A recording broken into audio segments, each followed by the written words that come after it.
Apakah iblis dan setan secara aktif mendengarkan doa-doa kita? Apapun masalahnya, iblis dan para setan sama sekali tidak memiliki kuasa untuk mencegah Allah menjawab doa kita sesuai dengan kehendaknya. Kitab Ayub dalam Perjanjian Lama membuka tabir dan memberi kita wawasan tentang metode iblis. Pada suatu hari, datanglah anak-anak Allah menghadap Tuhan, dan di antara mereka datanglah iblis juga. Maka bertanyalah Tuhan kepada iblis, "Dari mana engkau?" Lalu jawab iblis kepada Tuhan, "Dari perjalanan mengelilingi dan menjelajah bumi." Lalu bertanyalah Tuhan kepada iblis, "Apakah engkau memperlihatkan hambaku Ayub? Sebab tiada seorang pun di bumi seperti dia, yang demikian saleh dan jujur, yang takut akan Allah dan menjauhi kejahatan." Lalu jawab iblis kepada Tuhan, "Apakah dengan tidak mendapat apa-apa Ayub takut akan Allah?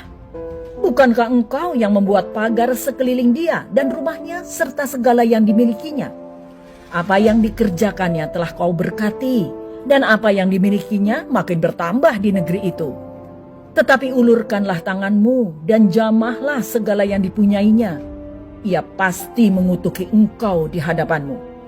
Maka firman Tuhan kepada iblis, "Nah, segala yang dipunyainya ada dalam kuasamu. Hanya janganlah engkau mengulurkan tanganmu terhadap dirinya." Kemudian pergilah iblis dari hadapan Tuhan.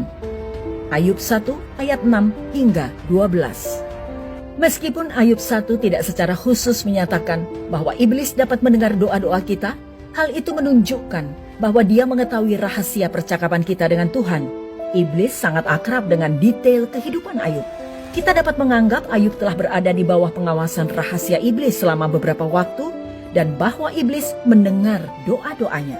Apa yang masih belum diketahui adalah seberapa dalam iblis dapat menyelidiki pikiran dan doa batin manusia. Bisakah dia membaca pikiran kita? Tidak. Iblis tidak maha hadir. Ia tidak dapat berada di lebih dari satu tempat pada waktu yang sama. Hanya Tuhan yang maha hadir. Dan hanya Tuhan yang maha tahu.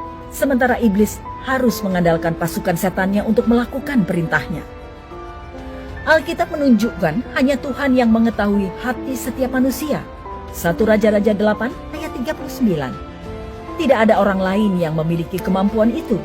Tuhan tahu apa yang akan kita katakan sebelum lidah kita mengeluarkan kata-kata, dan sementara pikiran masih merumuskan. Mazmur 139 ayat 4. Yesus sebagai Allah yang berinkarnasi memperlihatkan kualitas ilahi dalam mengetahui pikiran manusia. Ia tahu apa yang ada di dalam hati manusia. Yohanes 2 ayat 25, doa-doa umat Allah diumpamakan seperti dupa harum yang naik ke hadapan tahta Allah. Keluaran 30 ayat 1 hingga 10, Mazmur 141 ayat 2, Wahyu 5 ayat 8, dan Wahyu 8 ayat 3. Biarlah doaku adalah bagimu seperti persembahan ukupan, dan tanganku yang terangkat seperti persembahan korban pada waktu petang. Mazmur 141 ayat 2. Pada akhirnya, tidak masalah jika Satan dan para pengikutnya dapat mendengar doa kita. Kita dapat berbicara dengan Bapa Surgawi kita kapan saja, dan jika iblis sengaja mendengarnya, itu tidak apa-apa. Bapa kita mampu mencapai kehendaknya, tidak peduli apa yang iblis lakukan.